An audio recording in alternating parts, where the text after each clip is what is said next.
Oi, gente, tudo bem com vocês? Aqui é a professora Andiara Maximiano e essa semana a gente veio falar sobre um assunto muito bacana, um assunto muito legal, que é figuras de linguagem, uma temática recorrente nas nossas provas, tanto de vestibulares, Enem, concurso. Por quê? Porque a gente está aí trabalhando com um sentido diferenciado que essas palavras elas constroem dentro de um texto. Então, assim, se você tem acompanhado essa nossa série, vocês perceberam que a gente já falou sobre leitura e interpretação, a gente falou sobre texto e nós entramos aí numa... Qual que é a diferença de uma linguagem conotativa da notativa, para entrarmos agora nesse sentido extremamente conotativo que são as figuras de linguagem, tá? Então fica aí que essa aula vai ser extremamente legal, extremamente importante. Já aproveita, dá um like, comenta aqui embaixo, compartilha e se quiser mais conteúdo, me encontre nas redes sociais, Prof. Andiara Maximiano no Instagram, que tem muita coisa bacana também rolando por lá. Bora lá para figuras de linguagem, gente? O que são então essas figuras de linguagem? Quando a gente começa a trabalhar com um texto que tem um tom, né, que tem uma linguagem conotativa, que é uma linguagem figurada, a gente acaba trabalhando com vários sentidos a mais que esse texto pode oferecer pra gente, né? Se o meu texto ele tem uma linguagem denotativa, é aquela linguagem real, dicionarizada, não tem como a gente abranger e fugir e dar novas possibilidades de interpretação. Quando a gente entra no meu texto conotativo, a gente tem esse leque muito maior de trabalhar com essas palavras, trabalhar com esses sentidos das formas mais variadas possíveis. Então, olha só, uma definição muito bacana do que significa figuras de linguagem. São os recursos empregados nos atos de linguagem com o propósito de alterar a disposição normal dos termos de uma frase, alterar sentidos, criar um novo efeito imprevisto, não obrigatoriamente de caráter estético. Então a gente está falando de criar um novo sentido para essa construção textual, né? Para essa construção, né, de sentidos e de palavras. Então, as figuras de linguagem, elas se dividem em 4 grupos. Figuras de palavra, figuras de pensamento, figuras de sintaxe e figuras de som, beleza? Então nós temos esses 4 grupos. Vou falar um pouquinho sobre isso, tá? As figuras de palavra, né? Elas são aquelas que, quando empregadas, alteram o sentido convencional de um termo ou de uma palavra, né?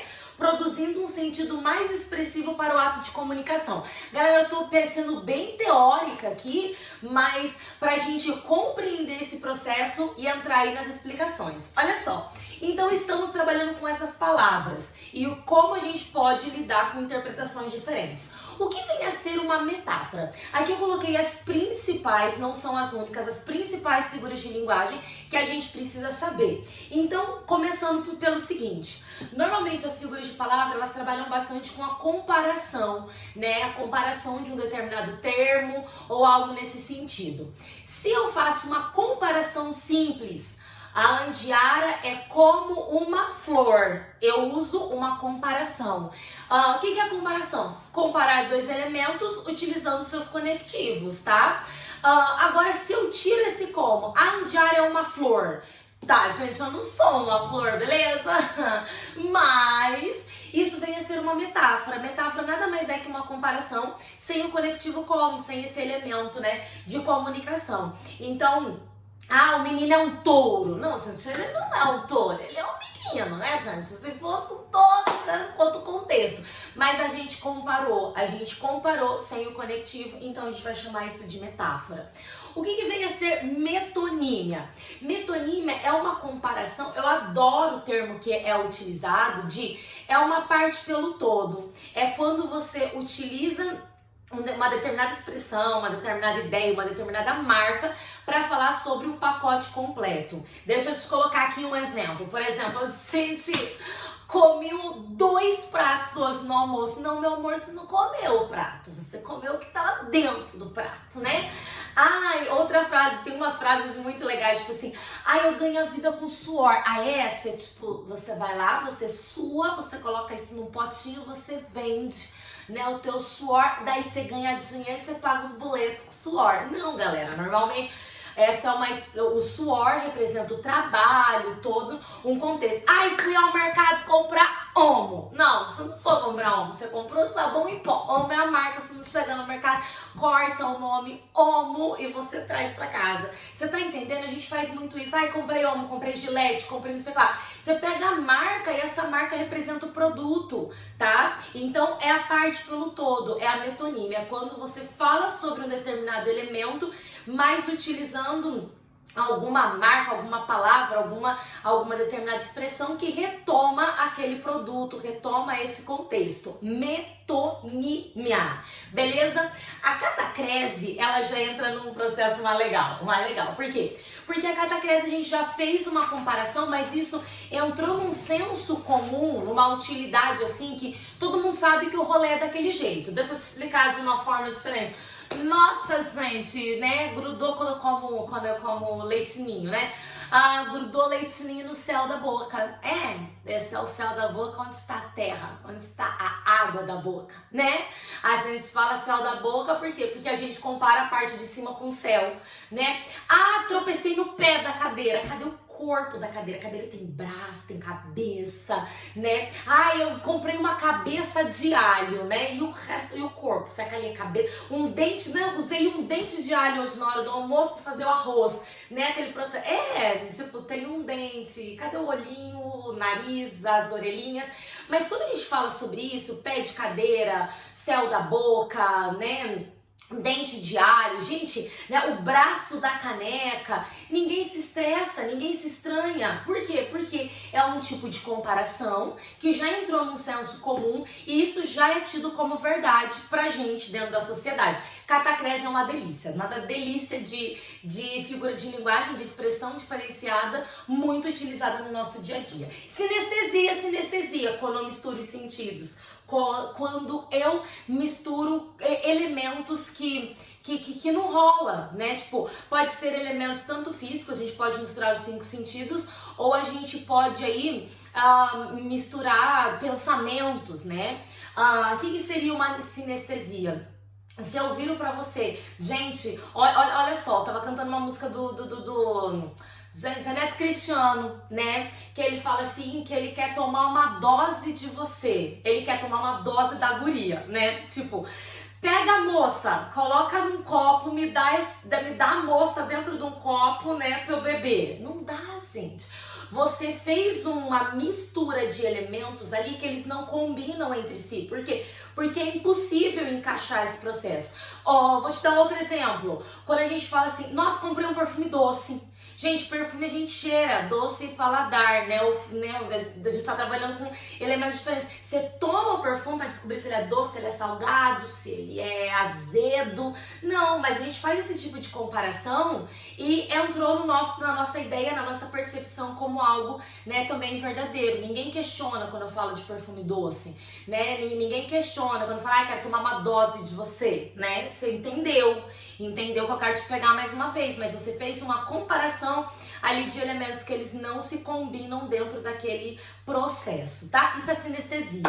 Bora para figuras de pensamento. Para figuras de pensamento, a gente está entrando aí em explorar a subjetividade, a riqueza de significados guardados por trás de uma determinada ideia, de uma determinada expressão. Então vamos tentar entender o que se passa por trás de uma ideia, uma expressão. Antítese, quando você liga palavras que são contrárias. Só quero que você seja feliz com ou sem mim, comigo ou semigo. Eu quero que você seja feliz, isso é uma antítese. Agora, o problema do paradoxo é que ele também trabalha com coisas contrárias, mas aqui eu tento juntar essas coisas contrárias, não rola. Então eu falo assim, eu tô feliz e triste. Não, meu amor, você escolhe se você tá feliz agora ou se você tá triste. Não dá pra estar feliz e triste ao mesmo tempo.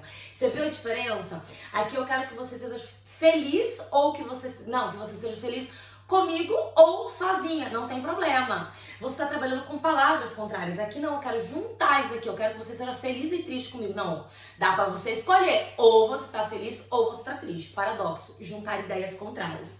Eufemismo, amenizar uma situação. Você não pode chegar pra coleguinha e falar assim, coleguinha, você tá feia. Você fala, você tá desprovida de beleza. Entendeu? Mesma coisa. A gente fala a mesma coisa, mas a gente dá uma amenizada no rolê, tá?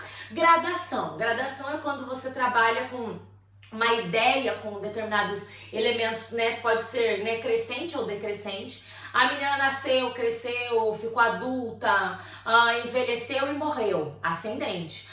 Eu quero uma gradação descendente, né? Morreu, envelheceu, ficou adulta, cresceu, fez o contrário, já trupiquei tudo. Isso vem a ser uma gradação, tá? Ironia. Ironia é quando a gente fala assim, nossa amiga, como esse bolo tá uma delícia e o bolo tá uma porcaria, tá? Consiste em a gente falar uma coisa, mas a ideia é ser contrária. A gente não pode esquecer isso. Quantas minhas portas batendo aqui dentro de casa, gente? Outra figura, prosopopeia. Prosopopeia é quando a gente dá ação a seres inanimados ou coisas que são ideias, pensamentos, né? Eu gosto bastante de pensar na história da Bela e a Fera, quando ela chega no palácio, lá no castelo, e as coisas, né, do palácio, elas criam vida. Então a xícarazinha cria vida, não sei quem chega, lava, passa, cozinha, conversa com a Bela. Cara, não rola, são seres inanimados. Uma xícara não pode conversar, não pode falar com você. A xícara tá morta, né? Ela não tem vida. Mas mesmo assim eu dou sentidos, eu dou elementos e significados para esses seres, tá? Isso a gente vai chamar de prosopopeia ou personificação. Vem pra cá agora, gente, as figuras de sintaxe. Figuras de sintaxe é quando a gente mexe, né, com a construção do próprio texto. Elipse. Elipse na gramática é você omitir um termo. A mesma coisa aqui nas figuras de linguagem. Se eu falo assim, comprei um sapato, eu omiti a pessoa que fez isso. A ação, eu comprei. Isso é uma elipse, tá? Zeugma é quando a gente omite um termo que apareceu anteriormente.